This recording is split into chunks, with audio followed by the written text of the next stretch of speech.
framing and start talking about CC8. Firstly, coaches, as you all know, CC8 fits into the ICF Core Competency, falling right under the fourth domain, facilitate learning and growth. And CC8 is all about facilitating client growth.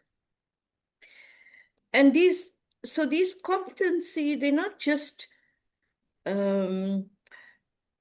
theoretical, right? The application, as most of you already know, you apply them. And as you apply them in coaching, in conversations with your client, you will notice that you are also becoming better and better.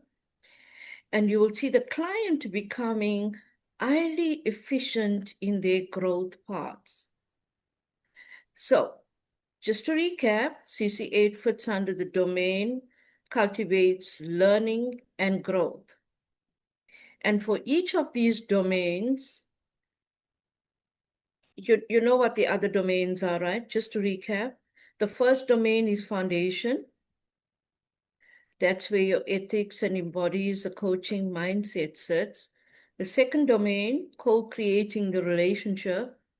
The third domain, co-creating the relationship. There's 3 core competencies there. Core competency 3 establishes and maintains the agreement. Core competency 4 cultivates trust and safety. And core competency 5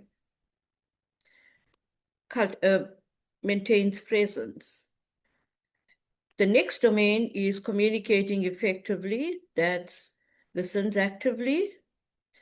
And core competency 7 evokes awareness.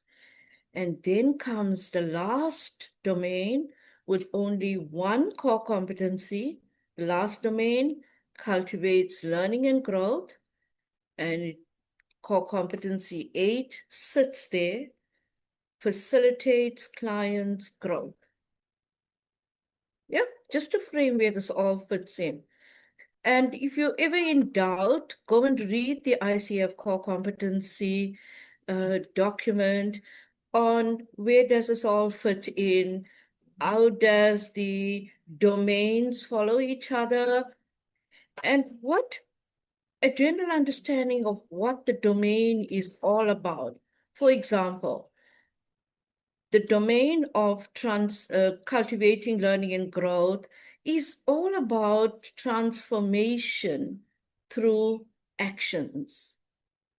So the client is transforming session by session through the action and the growth part and the learning they've experienced. And as they consistently continue, they move towards success of their goal.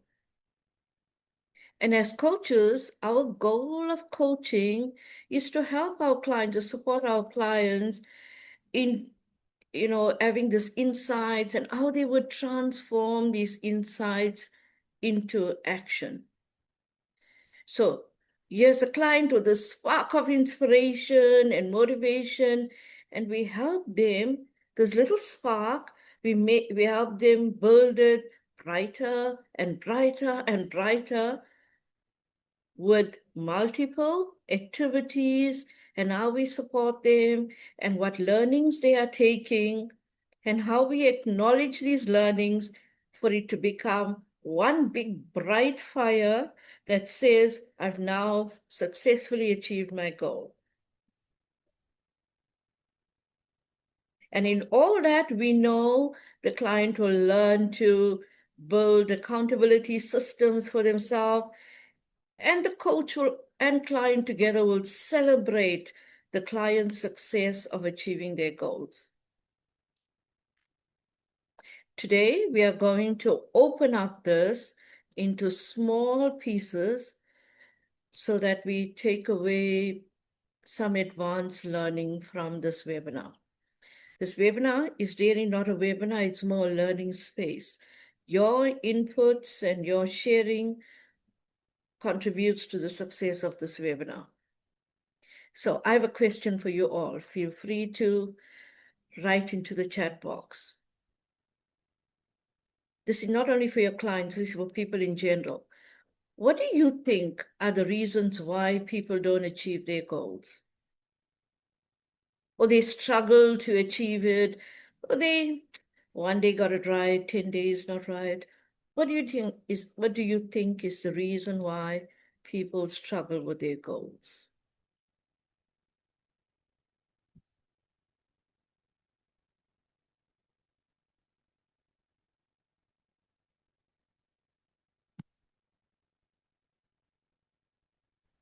One or two of you want to contribute live in the webinar, feel free to do so.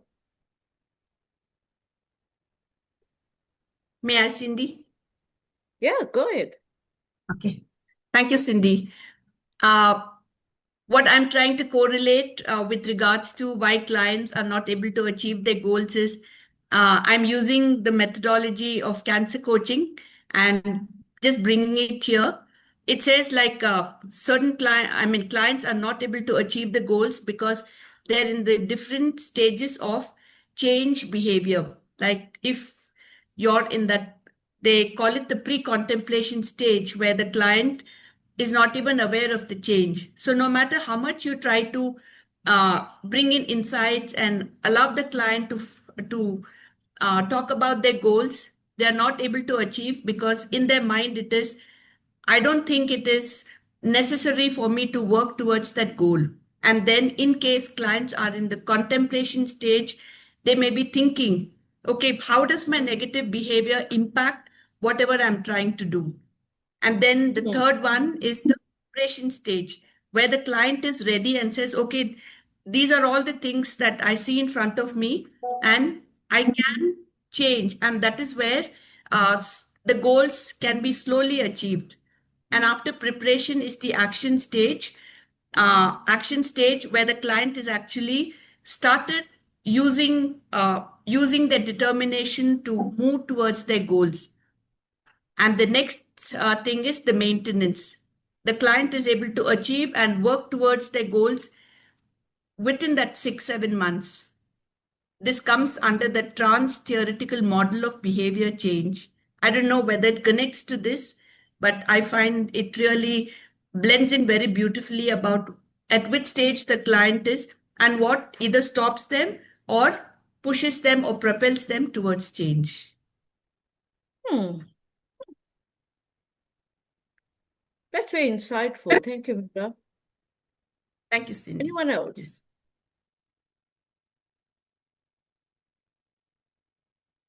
Hmm.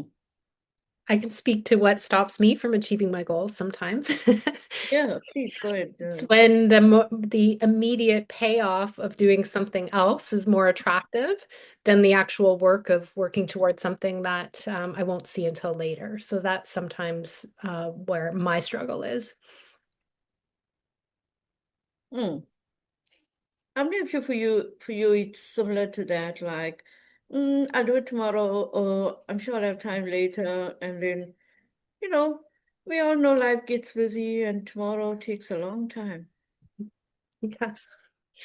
I think, Cindy, it's for me, it will be more intrinsic motivation, which makes me to move towards goal or not. So motivation. Intrinsic motivation, not even external. Hmm. For me, Okay. Cindy, it is almost many times that clarity or the vastness of the goal or how to go about it, those confusions mm, make me deviate out from it. Yeah. Anybody from the clients, what are you noticing even when clients are not achieving their goals? Yeah, so in clients, like I have seen that mostly many times, it's 2, 3 times I've seen that lack of clarity. They think they want this, but somewhere else their heart is focused. Yeah. That's quite disappointing to a coach. I mean, even though we may say don't get attached and what, it also is quite disappointing when our clients give up on their goals or they don't make enough progress But we know as coaches, we always give off our best, right?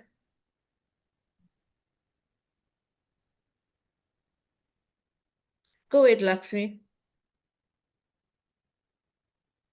Thank you, Cindy. I think the more you ask, my point of view is what can come in the way of our clients to learn and grow is directly linked with 3.3. How meaningful is it for them to pursue this as a goal? If they find it is just notional and not so meaningful and important in where they are, they may not pursue it further into real steps. So the sheer need of the goal will decide how much of the client will really move forward in making it a reality. Yeah. So, coaches, to all of you, is it then about taking actions, or is there something more?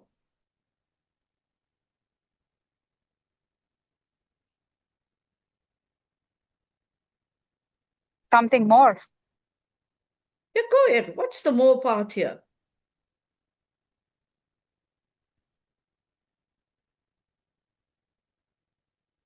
It's probably wanting it enough. Do they really want it enough? As a coach, have we walked them through the thinking process so that it's deep enough to understand exactly what it is that they want? Or is it, a very fuzzy stage where it's just been picked up and thrown up as a goal, and that agreement has been created much too fast? The Hmm. client is really not ready for it at that point in time, needs to think through more. Thank you. That's lovely. I'm going to add something more, and I'm going to use an example. The example is a general example, not related to anybody in particular. Do you know how sometimes when we say to ourselves, we want to lose weight or we want to get fit and healthy, and now you ask anybody who, let's take the weight loss example.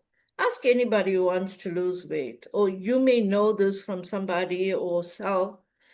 If you're wanting to do a particular thing like lose weight,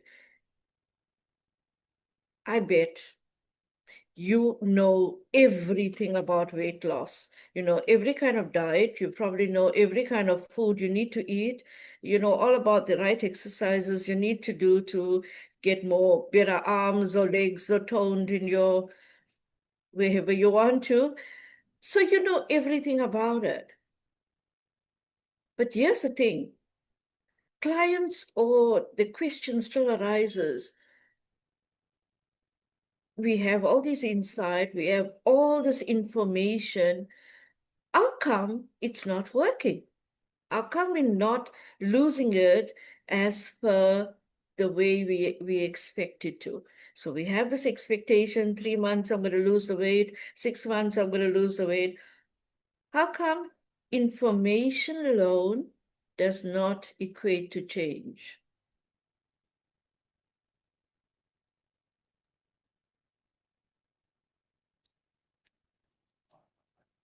I'd like to add here, Cindy, this used to be most of, whenever we used to do peer coaching, this was the only problem I used to bring onto the table with my peer coaches. And each time I would walk away with, yes, I'm going to do this accountability, but nothing would work. However, whenever there are deadlines and things to do and goals to achieve in my career related things, I'm kind of awake all night, all mornings just to get those things done. So then I'm thinking, do I really, although I say it's really important, but do I intrinsically believe it's like life and death? Because career definitely is life and death because money comes in from there. So, this is always this dilemma I have now that you raised this point about weight thingy. This is my takeaway here. Yeah, over to you. Yeah, knowledge alone, I mean, I know this from neuroscience, knowledge alone does not equate to change. Yet the person that wants, like, I want to stop smoking, I want to lose weight, you ask that person, they know everything on the subject. How come? Then we don't achieve that in the time that we expect. Some people have gone for years with the same, right? This year, I'm going to do it every January. I'm doing it this year. Anjali, go on. Yeah, so I have a perspective. So I've been a CHR of large organizations, and there are two type of coaches we have. There are some leadership coaches, the leaders who are sent for coaching, so the CEO said they need to get coached to get to the next level. And then you have others who ask for coaching to help them, develop themselves. So those who ask for coaching and are more driven to develop themselves are more likely to, act upon their learning opportunities to achieve because coming from within them. And those, where the CEO say, okay, I want him coached to be able to take this next role better, where he or she has been pushed to coach. And though he or she finds it interesting and, saying, oh, there's a focus on me, so I'm being coached. But since he's been asked to go to get coached, I think the drive is much lower. And same with the weight loss or anything that when it comes from you within and there's an intrinsic need and the greed to achieve that, I think that's where it comes from. So I've seen in my career where people are asked to get coached because they need help are more likely to act upon their targets rather than people who are sent for coaching. It's just my perspective. Yeah, like something inside you're driving it. Thank you. Cindy, may I? So, yeah, go ahead. I agree that there's such a difference when a client genuinely wants something, when they're genuinely intrinsically motivated and connected towards it. And yet I know for myself and also for clients that there is that need, there is that desire. Sometimes it actually is life or death. They've had a doctor tell them they need to make changes, right? And yet that's still not showing up. They in the session, they'll talk about it, they'll become tearful, they'll become excited. But if it's not happening between sessions, then what is that? What is that disconnect? Yeah, absolutely. So, Shilpa, you share, and then we'll dive into we'll do a deeper dive. Thanks, Cindy. I think I think just the rigor of breaking a certain pattern or emotions from where it's coming, um, or a pattern. I think that often stop people, even if there is a intrinsic motivation or a desire or a genuine uh, willingness to work on it. I think that rigor uh, and the discomfort uh, is sometimes become too painful for people to just continue with it and achieve the goal. That's Yeah, what I feel. thank you, Shilpa. So, to continue with what all of you have said, I put a statement onto the chat box. Insight is a moment. Growth is a process. What do you think? What are your thoughts on that? You can type or you can talk. I think, Cindy, insight is where the client is arriving at a moment of realization. It is just at the spur of a moment. But to Yes. take it forward is about the process, the journey, the evolution the client has to take consciously in their current state to realize growth. And that's the massive difference between a moment versus a process to realize growth. Yeah. I love growth as a metaphor here because if we think about it, insight, you plant a seed, right? Maybe insight is even the seed.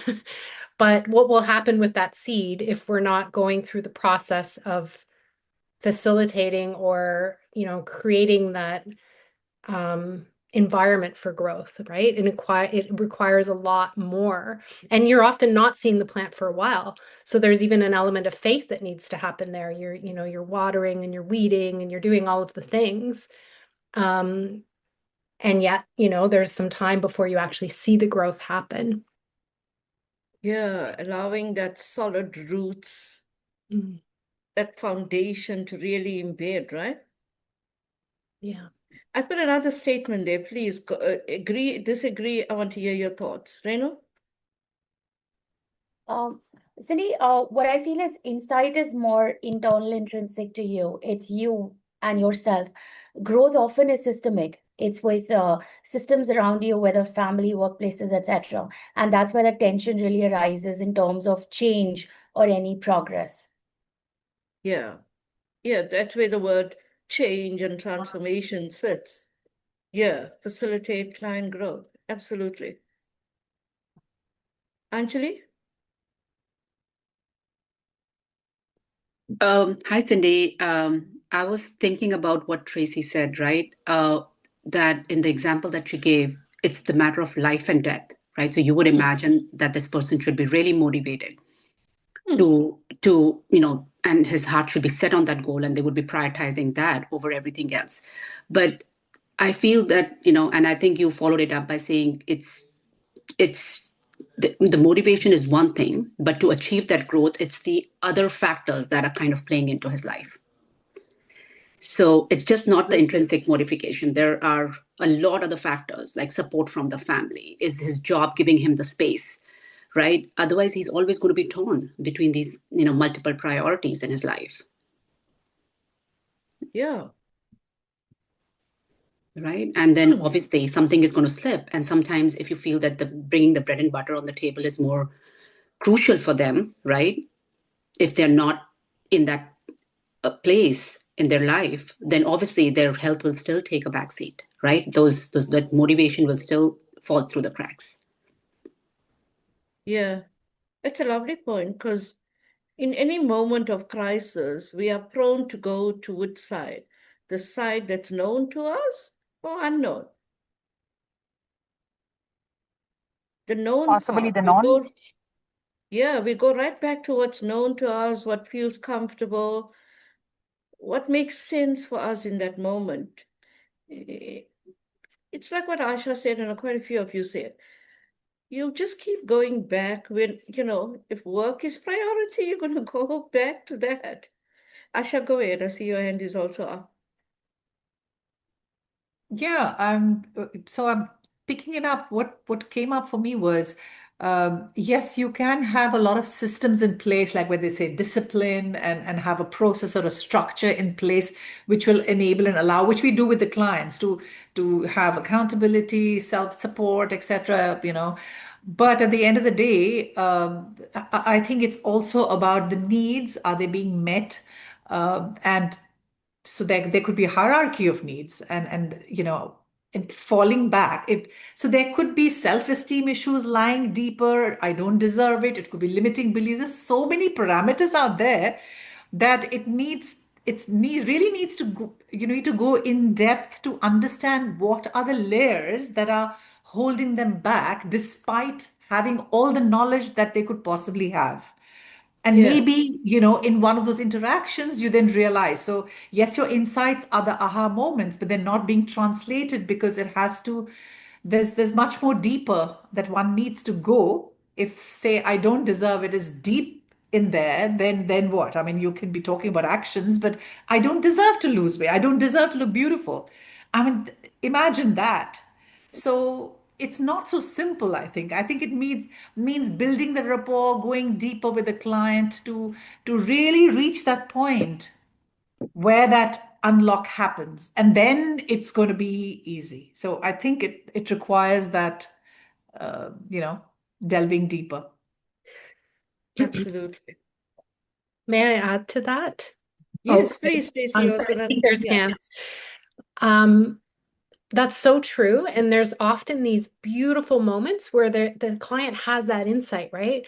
I'm not valuing myself. I'm putting myself last. I'm allowing all of these things to come ahead of what it is that I need, even what I need to do to be able to show up for the other people that I care about. And yet that insight sometimes is staying in the coaching session. It's not getting brought out in between the sessions when the choices need to be made. Can you explain that a little more, Tracy? I'm still processing it.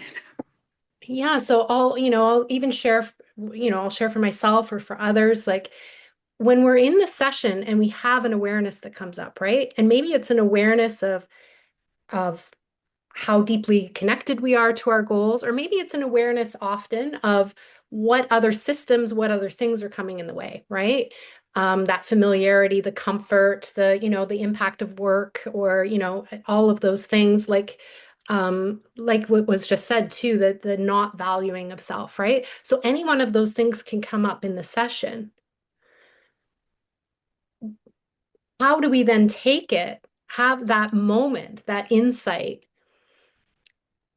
integrated, to support the client to integrate that so that when they're actually outside of the session facing the choices that they need to make in order to do the things that they want to do, so that that insight is staying with them.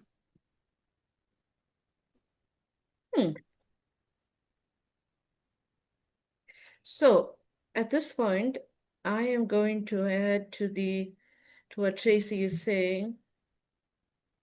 Let me put for you copy into the chat the new addition to CC8 in the 2025 competencies. This is the addition. Have a look at this. Partners, the client, coach partners of the client. This word, integrate, learning and sustained progress throughout the coaching engagement. That's lovely, right? Because break it down now for yourself and for the client and think about this. This word facilitates clients' growth. This is what facilitates in coaching. We already know from the ethics of coaching, we draw distinctions between different modalities. But in this competency, this word facilitates emerges as a verb, not as a process. I mean, not the word facilitation, but how does the coach facilitate the process of learning and growth?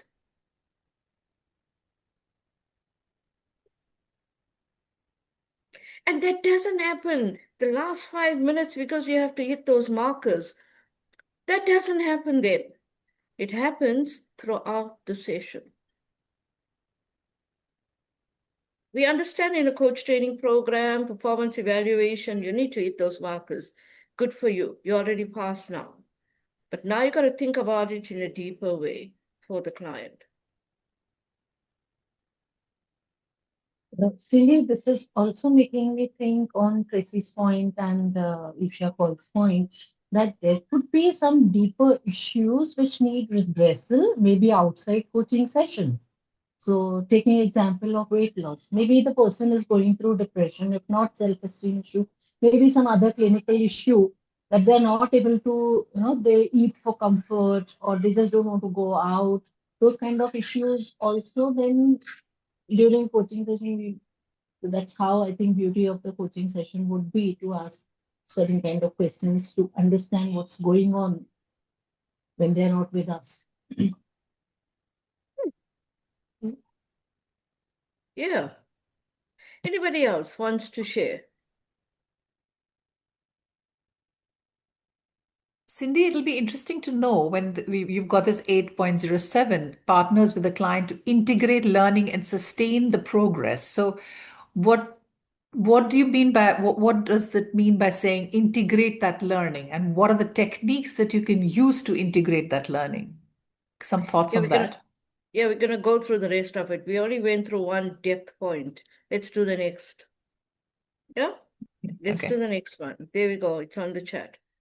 What do you think about this point? Client growth does not move neatly from awareness, action, success. We all know that, right? sustainable growth is not linear. What do you think about that? Yeah, there will be a lot of ups and downs on the journey and setbacks and, like going back to the old habits. So yeah, it's natural. Yeah. So what do you think happens? What do you think happens in that process of when clients face barriers or they not progressing quick enough on their goals as per the coaching agreement, of course? What do you think gets in the way? Not in the bigger picture now. Just go small, go deep. What do you think? The client is making progress, they take an action, and then don't take 3 actions that they wanted for 3 sessions, then come back and say, I think this is a wrong goal for me. Let's leave it for now. Something is going on with the client. Some things. What do you think? I think his belief in what he's trying to achieve, right? And it could be in this example that you gave, Cindy, that the person was convinced, started his workout, right? And then suddenly he stops going. And so either the goal is too high to achieve for him, which is not motivating him, or he's looking for immediate results. So there could be things like that which he needs to be coached on, right? Because things won't be turning around at the pace that they would like it to. Yeah. Things take time, right? Any change would take time for it to manifest. Or it could be exactly what you said, Cindy, which is falling back into the comfort, the old pattern again and again. So the process of growth is not an easy one, right? Yep. It's all of those, actually. Sometimes it's resistance, sometimes it's relapse, sometimes it's recommitment, sometimes it's questioning, why did I even start on this journey? Yeah, it's I questioning. A lot of I questions show up when we start a new growth process and we want to achieve a goal. Renu, dive in, Renu. Your hand is very light, and it's very close to your background, so I didn't see that. Go ahead. No worries. So Cindy, what I've realized being on both sides of the equation, getting coached as well as being the coach is. Yeah. Out there as Maslow saying, okay, this is a primary need and this is a secondary need. But what is assumed to be primary need, maybe someone's secondary need, and somebody's secondary need actually starts at your primary need. For example, an external impression or education or a certain status may actually be someone's primary need because those additional primary needs have been taken care of. What I've seen is sometimes when we cognitively decide that I want to lose weight versus I need to lose weight, where is it coming from? Is it a need or a want? And I can share a personal example with you. This happened almost a decade ago. I was in a workshop and an instructor had an activity. Okay, and I had many more kilos on me back then.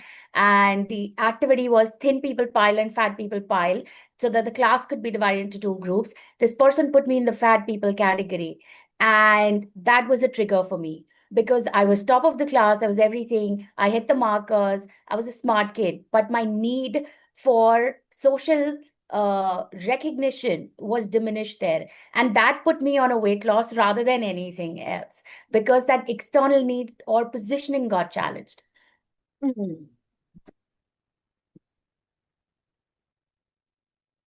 That's quite powerful. Tracy, and then Lux, we will come to you. Tracy, you go ahead. Well, you were talking about like you didn't use the word, but like the discomfort that happens. So I in a session, I've been as the client or seen it as the coach. There's this insight that comes, there's this inspiration that lights up, right? We see it happen, and the client has this motivation. The client often does have this motivation in that moment, right? And yet, when it's not getting carried through to the actions, there's something that's happening because actually doing the work is uncomfortable. Actually going and doing the work towards whether it's losing weight, getting fit, upgrading skills, whatever it is, that actual, having difficult conversations, that part is really, really difficult. It takes us out of our safe zone. And you made that comment, like when we're feeling threatened, what do we go back to? We go back to familiarity, right? And that's where it's not, I think we have to remember that what we need to do with our clients is not so much question their motivation, but work with them to be able to bring whatever it is that's lighting them up in that session into those moments outside the session where they have to make decisions and be able to connect to that in a way that it's going to help inspire their actions. And so when you said, is it awareness to action? It's not directly awareness and action. There's something else that needs to happen in between those two things. Lakshmi? So, Cindy, when you asked about what's coming in the way of the client, and especially when they come back saying, hey, this was a wrong goal, uh, in my view, there are two dimensions that they are living in. They are in a crossroad now that what they believed could change is not changing. So they are assigning reasons between their skill and will. Do I know how to do this? Maybe I don't know how to do this, and I'm not able to accept why I don't know how to do this. That's the first dimension. The second is, all right, I thought I could endure this change, but maybe I'm not able to endure this change. So I no longer have a strong will which is backing my wishful thinking.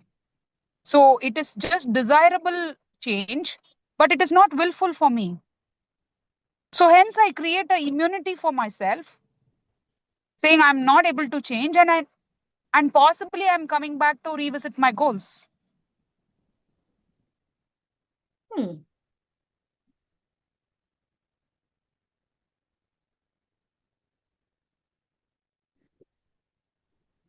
Today, I think another element is when I spoke about the ecosystem. When you want to make an action or you decide on something as transformational as maybe weight loss or job change or anything, is your ecosystem ready for that change for you? And it could be Yes. both ways, positive as well as negative. If somebody is used to being treated differently, maybe a lower partner in a marriage, but that dependency, and that could be linked to trauma, other things, is on being picked on that weight, and you realize you're going to give away that crutch. Second could be, do I kind of stand away from my ecosystem because now I no longer conform to a established norm? And that's when you realize probably, you don't have the energy. It's no longer about weight. It's a break in a larger equation, and that sometimes slows things down. Yeah. Systemic impacts. Is that EG? How do you say your name? Yes, AG. Hello, I'm a learner Oh, coach. Yes, I arrived late, but could it be that there's hasn't been a change in a more deeper level? I remember reading a book about habits many years ago, and it was saying that why habits don't stick is because it's not linking with the identity. So could it be that the client is not getting to the identity, which would be the drive for that person to stick with a new habit? highly possible, right?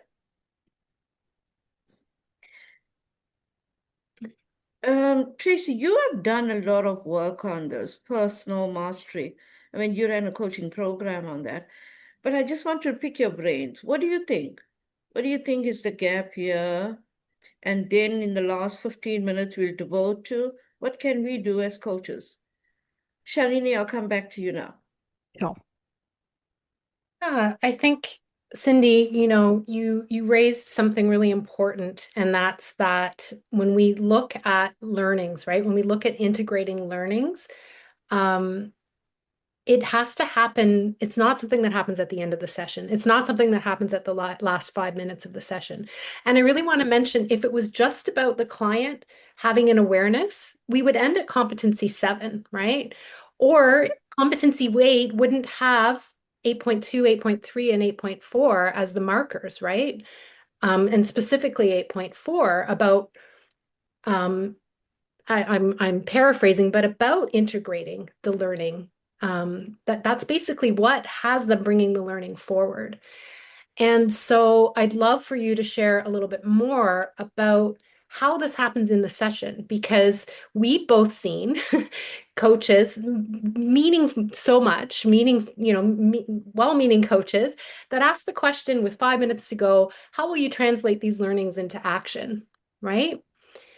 And there's a big difference between asking that question at the end of a session in a way that is maybe very cognitive, as opposed to at the moment of insight, helping the client consider how they're going to bring this into their, as the ICF talks about, worldview, behaviors, right?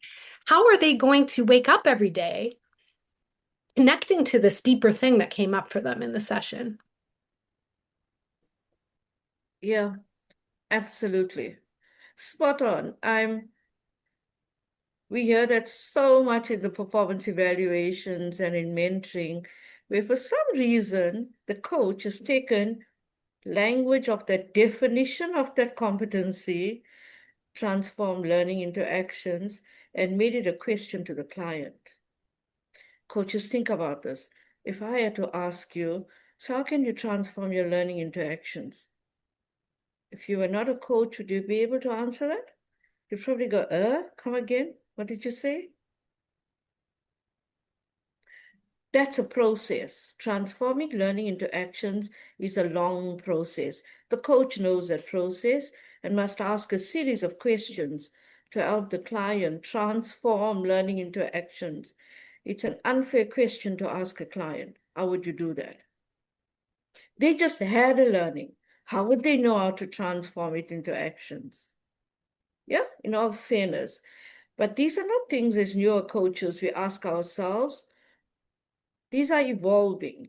The more you practice, the more you begin to question how you are coaching and what more you could do to coach with more depth in coaching for the client's progress. Now, Shalini, you'll say what you need to, and I'm raising another point on the chat, a moving forward point. Cindy, I won't take it backwards. Let's go with where Tracy is and how you're moving ahead. Okay. So coaches, here's the next point that I'm raising on the chat with you. The coach, it's a statement, right?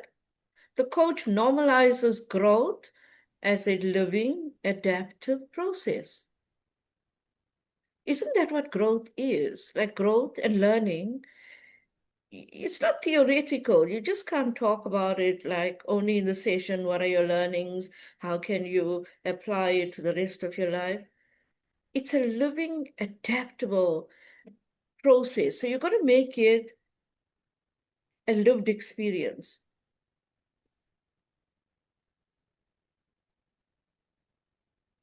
Then the question is how? How do we help support our clients? When I say help, I mean support. Help was in the old core competencies, and I'm every now and again will mess up with that, but I mean support. How will we support our clients to normalize this new growth they're on so that it becomes a part of their living systems, whether the systems are at home and at work, wherever the systems are, how do we help them normalize it?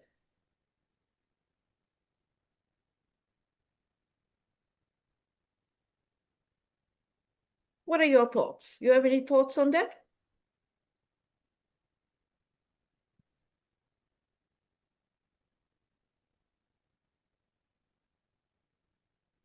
The There's new addition to, yeah, go ahead. Go There's ahead, a just dive question in, about please. defining normalization in this context. And I wonder, like, if to some extent, it's the recognition that growth is process, that it needs to be, like you said, adaptive, that there's going to be missteps along the way, that there's going to be learnings along the way, right? And, when we learn about adult learning theories, it's experiential learning. It's like taking it out into the world and then reflecting on what happened, what went well, what didn't go well. What do I need to do differently, right? And I think that that's something we forget. We're so afraid of failure. We either see, I did this or I didn't do this. And if we didn't do it, we failed, right? Whereas I think if we look at learning, there is no failure because we're learning from it. Absolutely, right? It's our learning. How can there be failure attached to it? It's a learning. A lot of people would pride say, I tried that, 10 years ago when I was at work, this happened, I tried that. It didn't work. Lessons learned, I'll never do that again. People say it with a sense of pride because it's theirs. So positive or negative learnings you hone. It's a part of you.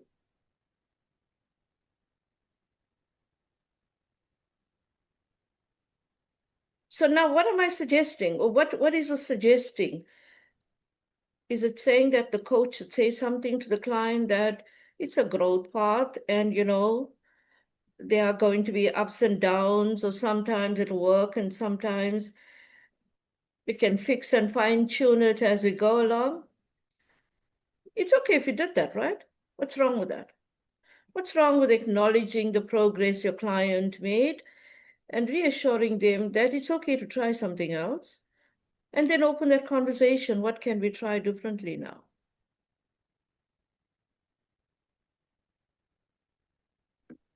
Cindy, can I add something to that? Mm. I think one of the recent terms that I've heard is the appreciative inquiry. Mm-hmm. So in the example that you and Tracy gave, where you have to find what is working for them and bring it back into the conversation, and try to integrate why certain things worked, or, and try to integrate it with the rest of their goals and say, this kind of motivates them. And at the same time, doesn't, like, you can tell them that there is progress because you've done XYZ. So I think that the process of appreciative inquiry could possibly help in keeping them motivated to go through the, and if I have understood the meaning the same way as Tracy's talking about, Tracy, where you said, take that something positive, right? That maybe have come up from some other aspect of their, like they're always on time, for example. I'm just making an example to their coaching session, or they're consistently following on some of their actions. So bringing those back into, their goal and saying, you've shown commitment right there. How can we take that commitment to other areas? Right? Maybe it is like just making it to the gym for 15 minutes and not for an hour. Absolutely. And the reframing should be, there should also be something about coaching is not just restricted to a session. It's not. What about in between sessions and integrating, this word integrating now that we are using so much today? What is changing in how the client is integrating this in the client's life? It's not just, in the session, not limited. So you can ask some deeper questions now to the client about integrating this actions or the learnings or whatever they're doing in the larger picture of life in order to help them ground and see that their successes matter to the larger goal.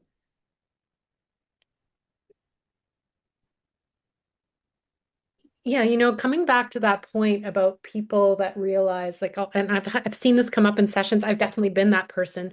I'm just not, that the client recognizes I'm just not prioritizing myself. I'm putting myself last, right?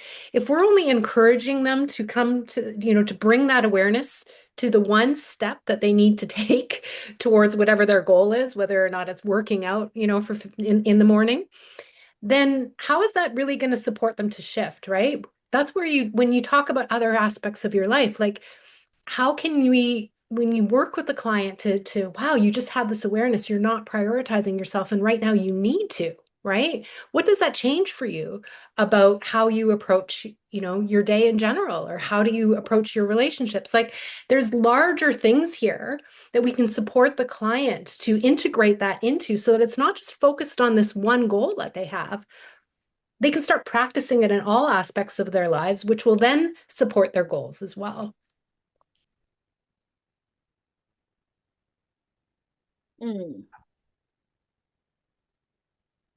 Cindy, I had a conversation with a founder doing very well, and he brought this up in a conversation which I thought was very useful in a coaching space. So he's a pilot and he has his own aircraft that he likes to kind of use whenever he's traveling. And he said, look, when I have to travel from Hong Kong to London, I filed my flight path. I know the direction, but what I've not accounted for are possibly vectors, could be other winds, could be other conditions that will delay my arrival, or I may need to take a different path. Often goals get so locked like the flight path, but we don't factor in those vectors. So if something takes us away, like in the case of weight loss, if I have like an office party, there's no way I'm going to stick to a diet plan. If I have a wedding in the family, that's not going to happen. So if that's a vector, what does it take for me to come back to my flight path? I started to look at, okay, what are the vectors in that person's language, if not an aircraft? Yeah.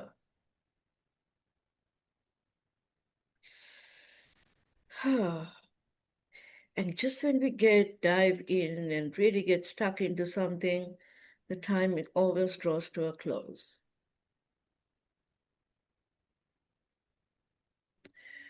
But coaches, just to pick up some key points so that we can take it away with us and try some things different in how we coach.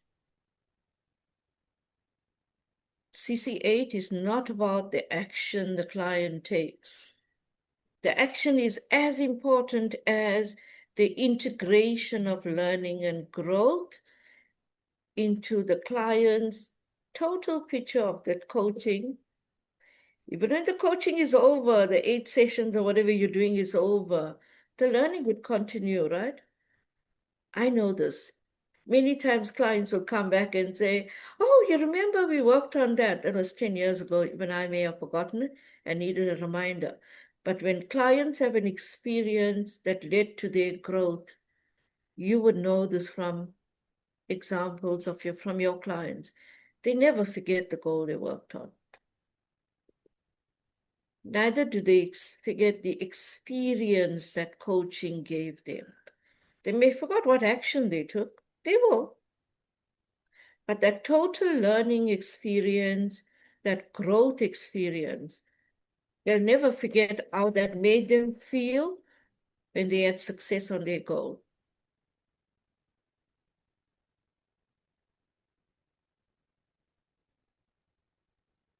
Tracy? I think it might be fitting to pose a question to everyone now, and that's, what are you learning from our time together today?